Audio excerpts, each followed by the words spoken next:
नमस्कार दोस्तों। कहानियों की श्रृंखला में आज सुनेंगे हिंदी साहित्य के समकालीन लेखकों में अपना विशिष्ट स्थान रखने वाले लेखक रूप सिंह चंदेल जी की कहानी उनका नर्क। रूप सिंह चंदेल हिंदी जगत का जाना पहचाना चेहरा व जाना पहचाना नाम है। बढ़ती उम्र के बावजूद उनका जज्बा बरकरार है। उनकी कलम बेलाग दौड़ती है, बिना यह जाने बूझे कि इससे कितने जिगर जख्मी होंगे और कितनों का मौन भंग होगा। तो आइए सुनते हैं बहुमुखी प्रतिभा के धनी रूप सिंह चंदेल जी की कहानी उनका नर्क।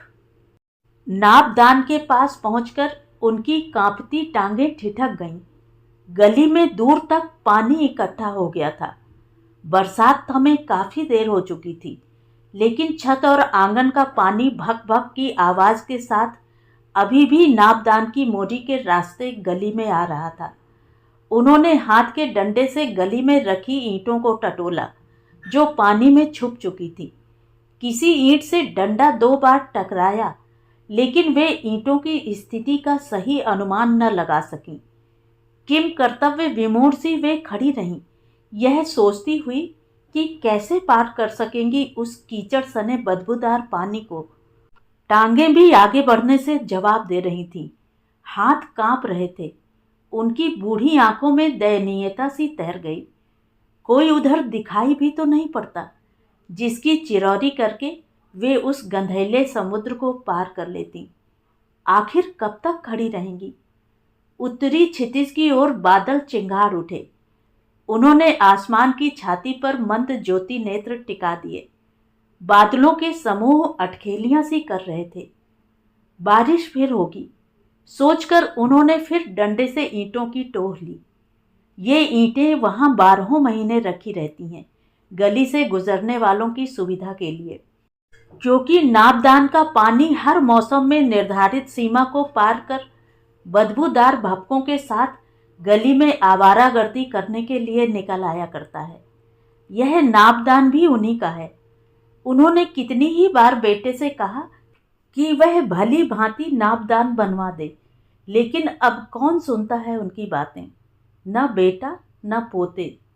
अचानक मोटी मोटी बूंदें कंकड़ की तरह झीनी पुरानी धोती को भेदती शरीर से टकराईं तो वे हड़बड़ा सी गईं। सारा शरीर कांप उठा। वहां रुकना व्यर्थ समझ वे पानी में धंस गईं।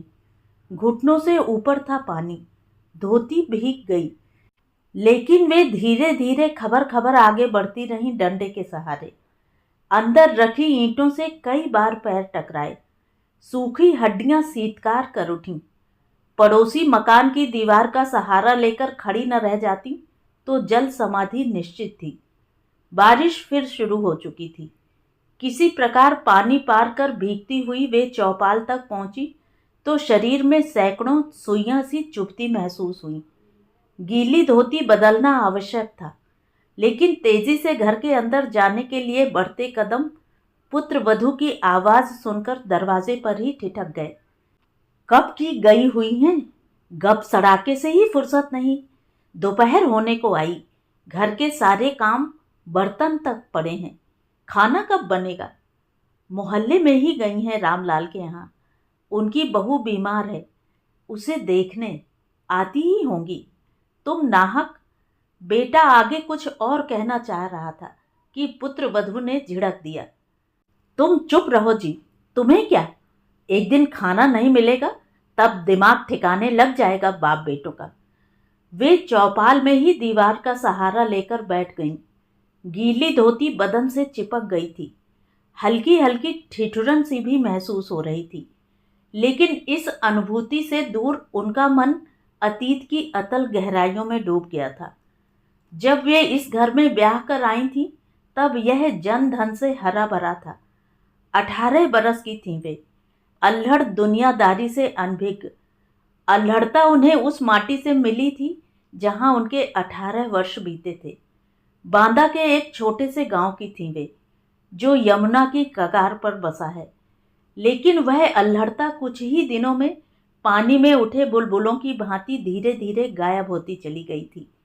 उसके स्थान पर घर के प्रति जिम्मेदारियों का एहसास गहन होता चला गया था।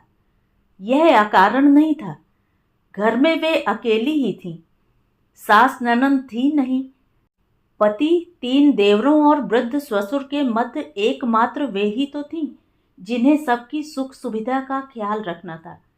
घर में सब कुछ होते हुए भी वे मुंह बोलने के लिए एक नारी स्वर के लिए तरस तरस जाती थीं।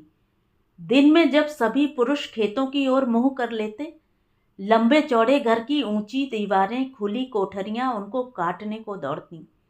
वे दिन भर अपने को अनाज कूटने, पछोरने और पीसने में व्यस्त रखती।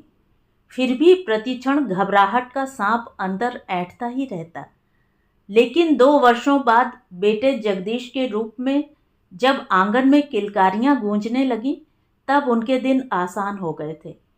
वे उस घर की पहली और अंतिम बहू बनकर रह गई थीं उन दिनों। देवरों की शादियां हुई नहीं।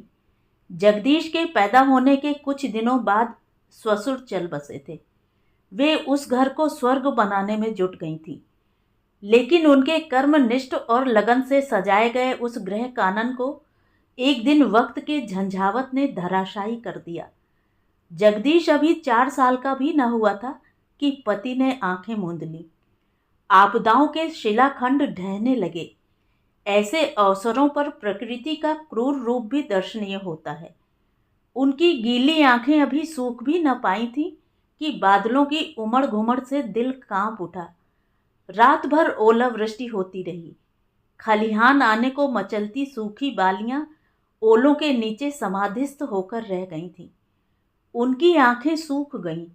व्यथा को हृदय के कोटरों में दबा वे उदास व्यथित देवरों को समझाने लगीं।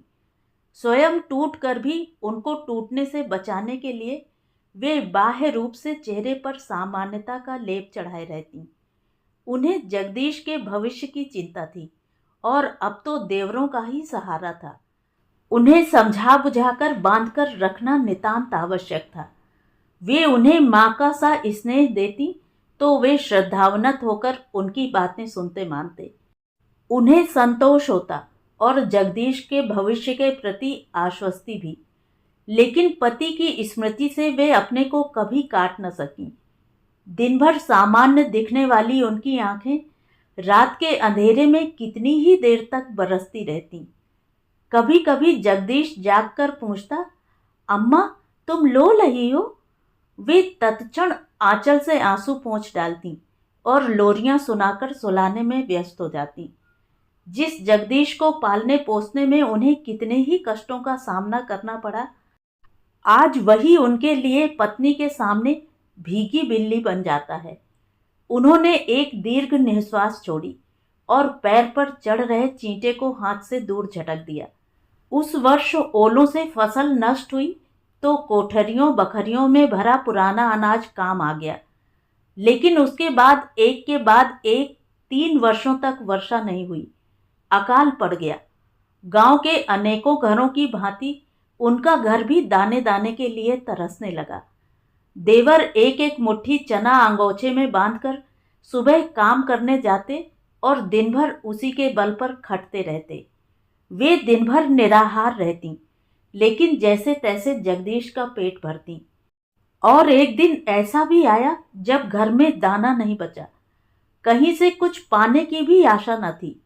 जेवर और पुरानी पूंजी पहले ही बनिए के यहाँ जा चुकी थी।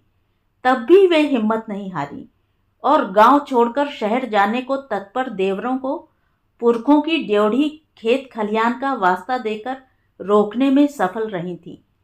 उन दिनों महुओं को उबालकर वे सबकी क्षुधा शांत करने का प्रयत्न करती रही थी।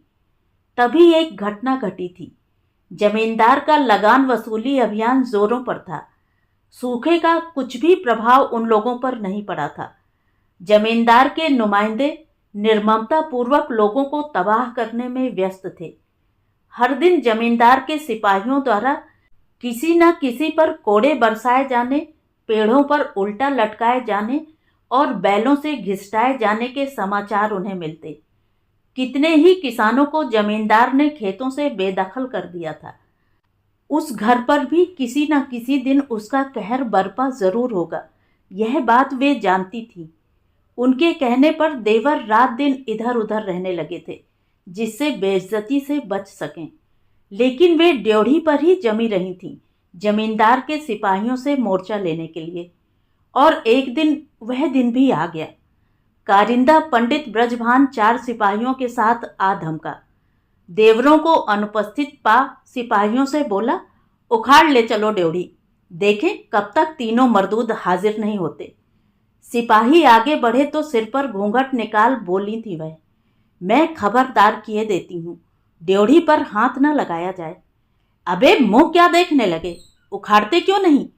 कारिंदा चीखा था। पंडित जी, यह ठाकुर जगमोहन सिंह के हाथों लगाई ड्योढ़ी है। इस गौतम खानदान की इज्जत इतनी आसानी से न जाने दूंगी। आगे बढ़कर कुछ ऊंचे स्वर में वे बोली। सिपाही ठिठक गए। पंडित ब्रजभान भी सख्ते में आ गया। कुछ संतुलित स्वर में बोला, फिर अदा कर दो ना लगान ठकुरानी, बेइज्जती से भी बचोगी और जमीन की बेदखली से भी। वे मुड़कर घर के अंदर गईं और एक पोटली में बंधे चांदी के रुपए सिक्के कारिंदे के सामने उछालते हुए बोली, गिनकर ले लो जितने लगान के लिए चाहिए। पंडित ब्रजभान और सिपाहियों की आंखें फटी की फटी रह गई थीं। ऐसी रही हैं वे। 1000 कष्ट सहकर भी घोर संकट के क्षणों के लिए धन बचाकर रखना वे गृहस्थी का भार संभालते ही सीख गई थी। उस दिन के बाद सारे गांव में चंदन बहू के गुणगान गाए जाने लगे थे, लेकिन वे गांव वालों के गुणगान से असंपृक्त ही रही थी, अपनी घर गृहस्थी में व्यस्त। आगे के वर्ष सामान्य होते गए थे, फसलें ठीक होने लगी थीं, अभाव कम होते गए थे। जगदीश बड़ा होता गया था। वे उसे पढ़ाना चाहती थी, लेकिन 5वीं से आगे वह पढ़ न सका। चाचाओं के साथ खेती संभालने लगा। चाचाओं का वह प्यारा भी बहुत था। वर्ष गुजरते गए। 2 छोटे देवर भी 1 वर्ष के अंदर ही काल के कराल गाल में विलीन हो गए। शेष बचे बड़े देवर कमल सिंह। कमल सिंह ने अपनी इच्छा से जगदीश की शादी की, इस आशा से कि जीवन भर कष्टों से जूझने वाली उनकी भौजाई को अब इस उम्र में कुछ सुख मिल सकेगा। पुत्र वधू के हाथों की सिक्की उन्हें भी मिल सकेगी। भौजाई के हाथों की सिक्की तो वे कब से खाते आ रहे थे, लेकिन कहाँ पूरी हो सकी उनकी यह इच्छा। वे भी एक दिन उन्हें छोड़कर चले गए। अतीत के अंधेरे आकाश में जिंदगी का इतिहास सदैव रोमांचक प्रतीत होता है। देवर की भांति पुत्र वधू से सुख की कामना उन्होंने भी की थी, लेकिन कामना करने से ही अभीप्सित नहीं मिल जाया करता। उन्होंने कभी जिस बात की कल्पना भी न की थी, वह सब जगदीश के 25 वर्षीय वैवाहिक जीवन में देखने, सुनने और सहने को मिला। वे किसे दोष दें, प्रारब्ध को, स्वयं को या जगदीश को, कभी समझ नहीं सकी। बैठे बैठे उनकी आंखें चपक गईं कि पुत्र वधू की कर्कश आवाज ने उन्हें अचकचा दिया। झुर्रियों भरे चेहरे पर टिकी आंखें कसाई के सामने बंधी गाय की भांति पुत्र वधू के चेहरे पर टिक गईं। यहाँ बैठे ऊँघ रही है, वहां बर्तन पड़े गंधा रहे हैं, घर की बिल्कुल चिंता ही नहीं रही। पुत्र वधू ड्योढ़ी पर खड़ी बड़बड़ा रही थी। उनके मन में आया कि कह दें, वह किस घर की चिंता की बात कर रही है।